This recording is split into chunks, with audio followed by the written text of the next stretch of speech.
Hello friends, one step to success channel में आपका स्वागत है। कैसे हैं आप सब? आई होप आप सब अच्छे होंगे। आज हम 9th क्लास की पॉलिटिकल साइंस का चैप्टर देखने वाले हैं, लोकतांत्रिक अधिकार। यदि इससे पहले के चैप्टर अभी तक आप लोगों ने नहीं देखे हैं तो आप चैनल पर जाकर देख सकते हैं। तो आइए चैप्टर शुरू करते हैं।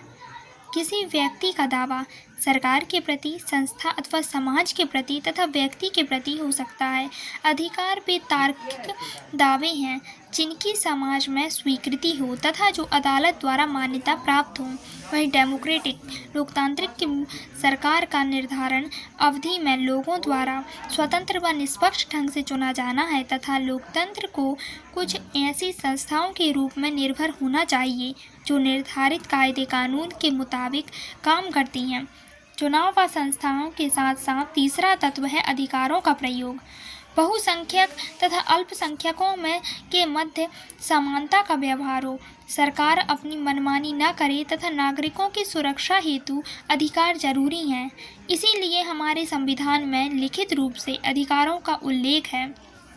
हमारे जीवन के लिए बुनियादी रूप से ज़रूरी अधिकारों को विशेष दर्जा दिया गया है। इन्हें मौलिक अधिकार कहते हैं। यह जनता को दिए गए संविधान द्वारा वैसे अधिकार हैं जो उनके हितों का संरक्षण करते हैं। वहीं भारतीय संविधान में इसका वर्णन भाग 3 तथा अनुच्छेद 12 से 35 में किया गया है। इसे अमेरिका के संविधान से ग्रहण किया गया है। हमारे संविधान में भाग 3 को या मूल अधिकारों को मैग्ना कार्टा कहा जाता है। मैग्ना कार्टा ब्रिटेन से आई एक अवधारणा है। भारतीय संविधान में मूल रूप से 7 मौलिक अधिकार हमें दिए गए थे, लेकिन 44वें संविधान संशोधन 1978 द्वारा एक मौलिक अधिकार संपत्ति के अधिकार को हटा दिया गया है और वर्तमान में इसे अनुच्छेद 1 के तहत एक कानूनी अधिकार बना दिया गया। वर्तमान में 6 मौलिक अधिकार हैं। वही मौलिक अधिकारों तो समता या समानता का अधिकार अनुच्छेद 14 से 18 तक में इसका वर्णन है। स्वतंत्रता का अधिकार अनुच्छेद 19 से अनुच्छेद 22, शोषण के विरुद्ध अधिकार अनुच्छेद 23 से 24, वहीं धार्मिक स्वतंत्रता का अधिकार अनुच्छेद 25 से 28, शैक्षणिक व सांस्कृतिक अधिकार अनुच्छेद 29 से 30, संवैधानिक उपचारों के अधिकार अनुच्छेद 32 में वर्णित है। अनुच्छेद 23 मानव व्यापार, बंधुआ मजदूरी पर प्रतिबंध।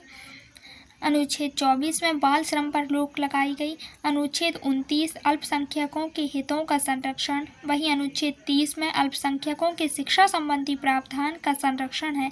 अनुच्छेद 32 में सुप्रीम कोर्ट तथा अनुच्छेद 26 में हाई कोर्ट के विषय में बताया गया है।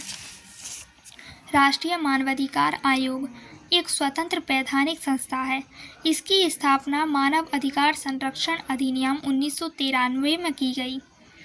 इसका मुख्यालय नई दिल्ली में है तथा आयोग की नियुक्ति राष्ट्रपति करते हैं। इसमें आमतौर पर सेवानिवृत्त जज, अधिकारी, प्रमुख नागरिकों को नियुक्त किया जाता है। इसमें संविधान द्वारा दिए गए अधिकारों को भी शामिल किया गया है। मानवाधिकार की सार्वभौमिक घोषणा UNHR एक महत्वपूर्ण ऐतिहासिक दस्तावेज है जिसे संयुक्त राष्ट्र महासभा द्वारा 10 दिसंबर 1948 के पेरिस में अपनाया गया था। इसके द्वारा ही पहली बार मानव अधिकार को सुनिश्चित एवं सुरक्षित करने का प्रयास किया गया। 10 दिसंबर को मानव अधिकार की सालगिरह के रूप में मानव अधिकार दिवस मनाया जाता है। मानवाधिकार खुद किसी को सजा नहीं दे सकता, यह जिम्मेदारी अदालत की है। वही मानवाधिकार के उल्लंघन के किसी मामले में स्वतंत्र एवं विश्वसनीय जांच करना है इसका कार्य। वही मानवाधिकार को बढ़ावा और उसके प्रति चेतना जागृत करना। चैप्टर कंप्लीट हो गया है। एक बार और देखते हैं। यदि आप लोगों को नोट्स पसंद आए हों तो वीडियो को लाइक, शेयर और चैनल को सब्सक्राइब करना ना भूलें। अगला चैप्टर हम नेक्स्ट वीडियो में देखेंगे।